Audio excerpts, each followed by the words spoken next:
कोल्हापूर परिक्षेत्राचे विशेष पोलीस महानिरीक्षक सुनील फुलारी यांनी यापूर्वी गडचिरोली, चंद्रपूर या नक्षलवादी क्षेत्रात उत्कृष्ट कामगिरी नोंदवली आहे। नागपूर शहरात मोक्का MPDA कायद्याची प्रभावीपणे अंमलबजावणी करून गुन्ह्यांचं प्रमाण कमी केलंय। त्याचबरोबर सन 2020 मध्ये आलेल्या कोरोना महामारी दरम्यान कायद्याची काटेकोर अंमलबजावणी करून मानवतापूर्ण सेवा बजावली आहे। राज्यात विविध ठिकाणी निर्माण झालेला जातीय संघर्ष, हिंसाचार, मराठा आरक्षण विषयक आंदोलन या दरम्यान समाजात तणावाची परिस्थिती उद्भवली असताना जातीय सलोखा राखून सामाजिक शांतता राखण्यासाठी त्यांनी विशेष उपाययोजना राबवल्यात। सोशल पोलिसिंग अंतर्गत दुर्बल घटकांच्या मदतीसाठी विशेष पोलीस महानिरीक्षक सुनील फुलारी यांनी सेवा प्रकल्पासारख्या नाविन्यपूर्ण योजना राबवल्यात।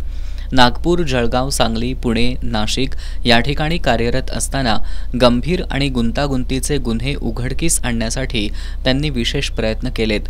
पोलीस विभागासाठी उत्कृष्ट योगदान, निष्कलंक, सचोटीसह कर्तव्यनिष्ठ, गुणवत्तापूर्ण कामगिरी आणि प्रामाणिक शिस्तप्रिय अधिकारी असा फुलारी यांचा नावलौकिक आहे। याची दखल घेऊन त्यांना राष्ट्रपती पदक जाहीर करण्यात आले। दरम्यान आज सायंकाळी त्यांनी कोल्हापुरात माध्यमांशी संवाद साधला। यावेळी सुरुवातीला कोल्हापूर प्रेस क्लबच्या वतीनं कोल्हापूर प्रेस क्लबचे अध्यक्ष शीतल धनवडे आणि पदाधिकाऱ्यांनी विशेष पोलीस महानिरीक्षक सुनील फुलारी यांचं अभिनंदन केलं। यावेळी माध्यमांशी बोलताना त्यांनी यापुढील काळात देखील आपण चांगली सेवा बजावून गंभीर गुन्ह्यांचं प्रमाण कमी करण्यासाठी विशेष प्रयत्न करू अशी ग्वाही दिली।